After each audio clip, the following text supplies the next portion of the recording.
Janasena party తెలంగాణలో దుమ్ము లేపుతుందని చెప్పాలి. ఏ రకంగా అంటే నిజంగా పవన్ కళ్యాణ్ గారు కూడా ఊహించుకోనంత ఇక్కడ జనసేన పార్టీ నాయకులు గాని కార్యకర్తలు గాని చెప్పాలంటే మిగతా పార్టీలు కూడా ఊహించుకోలేనంత దుమ్ము లేపుతుందని చెప్పాలి. భారీగా జనసేన పార్టీలో చేరికలు జరుగుతున్నాయి. పవన్ కళ్యాణ్ గారి ప్రెస్ మీట్ ఏ రోజైతే జూన్ 2వ తారీఖు తెలంగాణ ఆవిర్భావ దినోత్సవం రోజు ఆయన మానాన ఆయన ఒక 2000 మందితో జనసేన పార్టీకి కష్టపడి 1,00,000 సభ్యత్వాలు చేసినటువంటి తెలంగాణ జన సైనికుల మీద ఆయన ఒక మీటింగ్ పెట్టి అక్కడతో కొంతమంది జాయినింగ్లు చేసి వెళ్ళిపోదాం అనుకున్నారు.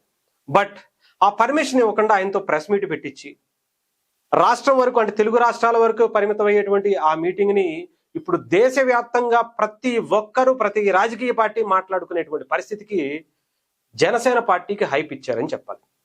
దీనికి క్రెడిట్ మాత్రం 100కి 100% నేనైతే మాత్రం ప్రొఫెసర్ నాగేశ్వరరావు గారికి. ఎందుకంటే ఆయన లేకపోతే ఇదంతా సాధ్యం అయ్యేది కాదు. ఈ రోజు జనసేన పార్టీ అధినేత పవన్ కళ్యాణ్ గారు ఇలా మాట్లాడారన్నా, మాట్లాడాల్సినటువంటి పరిస్థితి వచ్చిందన్నా, తెలంగాణకు సంబంధించినటువంటి కొంతమంది జర్నలిస్టులుగా ముసుగు వేసుకుని రౌండ్ టేబుల్ సమావేశాల మీద సమావేశాలు పెట్టుకుంటూ రోజు పవన్ కళ్యాణ్ గారిని కించపరుస్తూ ఇంట్లో వాళ్ళని తిడుతూ ఇష్టానుసారం ఎవడో పనికి మాలనోడు తిట్టాడని చెప్పి దాన్ని తీసుకొచ్చి పవన్ కళ్యాణ్ గారి మీద వేయటం, వాళ్ళు ఎవడో ఇంట్లో బూతులు తిట్టారని చెప్పి పవన్ కళ్యాణ్ గారి మీద మాట్లాడడం, ఇవన్నీ చాలా క్లియర్గా తెలంగాణ ప్రజలకు అర్థమవుతుంది.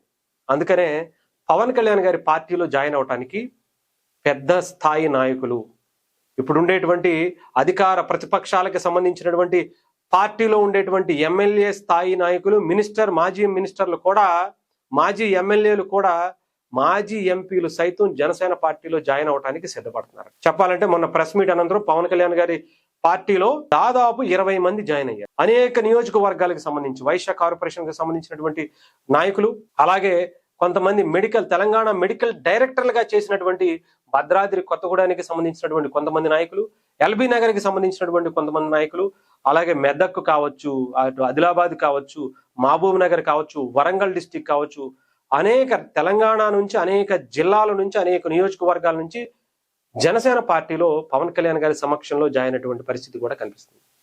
ఇంకా ఆలోచించండి ఏ రకంగా జనసేన పార్టీ ఉందో. అంతేకాదు కొంతమంది మాజీ ఎమ్మెల్యేలు, మాజీ మంత్రులు, మాజీ ఎంపీలు కూడా పవన్ కళ్యాణ్ గారికి టచ్ లో ఉన్నారట. తెలంగాణ జనసేన పార్టీ నాయకులు ముఖ్యంగా రామ్ తాళూరి గారితో టచ్ లో ఉన్నారట. వరుస పెట్టి ఇంకా మనకి పవన్ కళ్యాణ్ గారి సమక్షంలో జాయిన్ అయ్యి మాత్రమే నేను మీకు చెప్తున్నా. వాటికి మించి ఏంటంటే ప్రతిరోజు కనీసం ఒక 10 మంది రామ్ తాళూరి గారి సమక్షంలో, దాదాపు ఎవరు నిజంగా చెప్పాలంటే ప్రొఫెసర్ నాగేశ్వరరావు గారు ఈ విషయం గురించి టచ్ చేసిన మొదటి రోజు నుంచి ఇవి జాయినింగ్స్ ఇంకా పెరిగిపోయాయి కానీ తగ్గట్లా. పవన్ కళ్యాణ్ గారిని ఇంతలా తెలంగాణ వ్యతిరేకిగా చిత్రీకరించాలనేటువంటి దాంట్లో అధికార పార్టీ, ప్రతిపక్ష పార్టీ, ఉలుకు పలుకు లేనటువంటి పార్టీలు అందరూ కూడా, దానికి సంబంధించినటువంటి మంత్రులు, ఎంపీలు, ఎమ్మెల్యేలు, అందరూ వచ్చేసి మూకుమ్మడిగా దాడి చేస్తూ ఆయన్ని వ్యతిరేకంగా చిత్రీకరించాలనేటువంటి టైంలో తెలంగాణ ప్రజల నుంచి ఇంత అద్భుతమైనటువంటి సపోర్ట్ పవన్ కళ్యాణ్ గారికి రావటం ఊహించండి. ఏ రకంగా పవన్ కళ్యాణ్ గారు ఎంత ఇన్స్పైర్ చేశారో, ప్రజల్లో ఏ రకంగా జనసేన పార్టీని ఇప్పుడు తీసుకువెళ్తున్నారో ప్రత్యేకించి చెప్పాల్సిన పవన్ కళ్యాణ్ గారిని తెలంగాణ నుంచి వేరు చేయాలనేటువంటి కుట్ర నాయకులు చేస్తుంటే, మా నుంచి ఎవడరా దూరం చేసేదని చెప్పి ప్రజల ముందుకు వచ్చి ఆయన ప్రజల్లోకి తీసుకువెళ్తున్నటువంటి పరిస్థితి కనిపిస్తుంది. సో నిజంగా చెప్పాలంటే వాళ్ళ పార్టీ నాయకులు కూడా దీన్ని చాలా అద్భుతమైనటువంటి అవకాశంగా తీసుకుని పాత నాయకుల్ని ఎవరైతే 2014 నుంచి నిజంగా చెప్పాలంటే జనసేన పార్టీలో 2014 నుంచి ఉన్నటువంటి వ్యక్తులు, పార్టీకి సంబంధించి కష్టపడినటువంటి వ్యక్తులే చాలా మంది ఎక్కువ. ఎవ్వరూ కూడా చెక్కు చెదర్ల.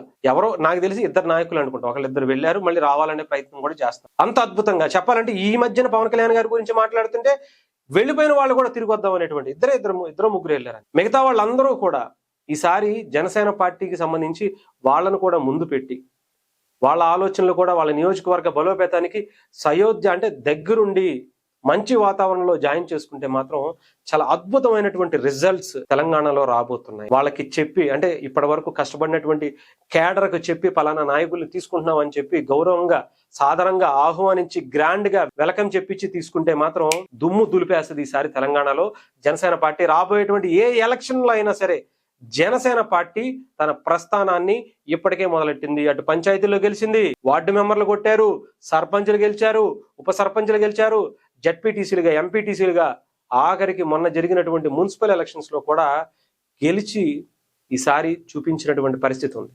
సో రాబోయేటువంటి జిహెచ్ఎంసీ కావచ్చు, ఆ తర్వాత రాబోయేటువంటి ఎమ్మెల్యే, ఎంపీ ఎలక్షన్స్ లో కూడా జనసేన సత్తా చూపించడానికి చాలా బలమైనటువంటి అడుగులు వేస్తుంది. దానికి బూస్టప్ ఇచ్చినటువంటి మిగతా పార్టీలు వీళ్ళంతా మాట్లాడితే అంత బూస్టప్ జనసేన పార్టీకి వస్తుంది. మీరు ఏ రకంగా పవన్ కళ్యాణ్ గారి గురించి నెగిటివ్ చేద్దాం అనుకున్నా, అంటే మీరు రాళ్లు విసురుతుంటే అవి ఆయన దగ్గరికి, ఆయన పార్టీ దగ్గరికి వెళ్ళేటప్పటికి అవి పూలు అవుతున్నాయి. ఆ రకంగా జనసేన పార్టీ సిద్ధపడుతుంది. తెలంగాణలో తెలంగాణ ప్రజలు పవన్ కళ్యాణ్ గారిని కోరుకుంటున్నారు. రీసెంట్ గా నిన్న తెలంగాణకి సంబంధించి తెలంగాణ జర్నలిస్ట్ యూనియన్ అని చెప్పి TJU అనేటువంటి జర్నలిస్టులు కూడా అక్కడ రౌండ్ టేబుల్ సమావేశం వాళ్ళు కూడా ఏర్పాటు చేసి పవన్ కళ్యాణ్ గారికి మద్దతు తెలిపారు. కొంతమంది ఏమో వ్యతిరేకంగా చేయాలని ఆ లెఫ్టిస్ట్ భావజాలం కలిగినటువంటి వ్యక్తులు ఈ దేశం నుంచి తెలంగాణను, ముఖ్యంగా హైదరాబాద్నే విడదీయాలనేటువంటి కుట్ర చేస్తుంటే, ఈ దేశంలో హైదరాబాద్, తెలంగాణ అంతర్భాగమే. 100కి 100% ఈ దేశం పవన్ కళ్యాణ్ గారు ఇచ్చినటువంటి హక్కుతో తెలంగాణలో 100% ఉంటుంది.